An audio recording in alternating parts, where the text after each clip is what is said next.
Oftentimes in history, one person in particular becomes remembered as the icon of a movement or an event. For example, most people think of George Washington first when they think of the American Revolution, or Rosa Parks or Martin Luther King when they think of the mid-20th century civil rights movement. When it comes to the 20th century's Soviet Union, the person most people think of is Joseph Stalin, the brutal dictator who ruled over the early Soviet Union for nearly 3 decades. Stalin was born in 1878 in what is today Georgia, but was then part of the Russian Empire. Though originally a student at the local seminary for the Georgian Orthodox Church, Stalin was expelled in 1899 and soon after became active in the Marxist underground in Russia. For this activity, Stalin was imprisoned multiple times in the first decade of the 20th century, even spending a period in exile in Siberia. Undeterred by this experience, Stalin continued to rise through the ranks of the fledgling Bolshevik Party, becoming a key figure in the Russian government after the October 1917 Bolshevik Revolution. Stalin was a key aide to Vladimir Lenin, the leader of the Bolshevik Party. When the Soviet Union was instituted in 1922, Stalin was installed as Secretary General to the Central Committee of the Communist Party. After Lenin's death in 1924, Soviet and Communist leadership was in limbo. Through complex and often backroom political maneuvering, Stalin won out against his rivals within the party by 1928, many of whom he soon imprisoned and/or exiled. Soon after assuming full control of the Soviet government, Stalin set out to build Russia into an economic and industrial giant. He considered Russia 50 years behind the rest of the world in terms of industry and technology, and he resolved to close this gap through a forced and rapid modernization process.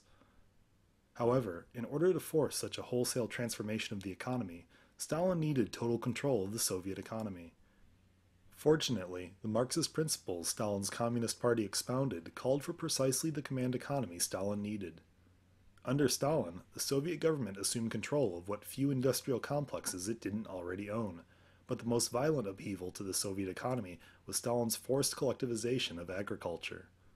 At the time of Stalin's rise to power, the Soviet Union was still a predominantly farming-based society. In order to create a labor pool for Russian industry and have direct control over the Soviet food supply, Stalin seized ownership of millions of farms. Those farmers who resisted were forced into exile or summarily executed. This brutal treatment was not restricted to uncooperative farmers. Stalin maintained a firm grip on power through terrorizing millions of Soviets and even Communist Party members. A secret police force roamed the Soviet countryside and cities, rooting out enemies of the revolution who were exiled or imprisoned for the smallest action or offhand comment that could be construed as anti-Soviet or anti-communist. In the late 1930s, for example, Stalin instituted the Great Purge, which he claimed was to rid the Communist Party of subversive and foreign agents, but in reality targeted thousands of Stalin's political enemies and rivals. Correspondingly, the fabled Soviet Gulag prison camp system expanded enormously in the 1930s, where those imprisoned were often worked to death or simply executed. With totalitarian control over the Soviet economy and people, Stalin's regime began its modernization projects through instituting a series of 5-year plans. The 5-year plans set relatively outrageous goals for everything, from total goals for each sector of the economy to individual expected outputs from each factory.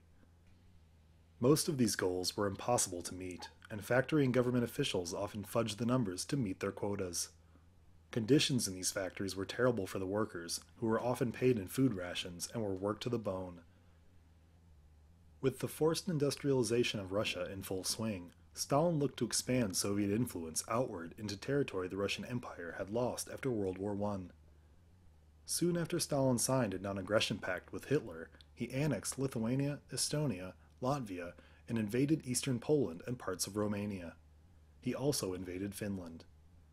However, when Hitler broke the pact and invaded the Soviet Union in 1941, Stalin allied with the British and French and later the Americans. As a result, Stalin had a seat at the negotiating table with American President Franklin Delano Roosevelt and British Prime Minister Winston Churchill in deciding the makeup of post-war Europe. Through keen negotiating skills, Stalin expanded the Soviet Union when the Western countries recognized Soviet possession of the states Stalin had annexed and invaded during the chaos of World War II. Additionally, the Soviet Union gained control of several Eastern European states, which Stalin claimed it needed as a buffer from future Central European aggression. After World War II, Stalin continued to hold an iron grip on power in the Soviet Union and encouraged the growth of communism elsewhere, especially in the Korean Peninsula. Imprisonment and exile in the Soviet Union became even more common than it had been before the war, as Stalin became more and more paranoid of Western invasion. He died in 1953, 74 years old. Stalin's totalitarian control of the Soviet Union was so severe that directly after his death, the Communist Party dismantled several institutions and the cult of personality Stalin had built, a period of Soviet history historians now call de-Stalinization. Stalin's brutal rule achieved through force what many communists had wanted: a centrally controlled command economy. Unfortunately, the ruthless tactics required to force through such a radical change in the Soviet economy lent itself to similarly vicious treatment of dissenters and Stalin's political enemies, both real and imagined. Indeed, the regime of Joseph Stalin in the Soviet Union marks one of the most brutal periods of Russian history.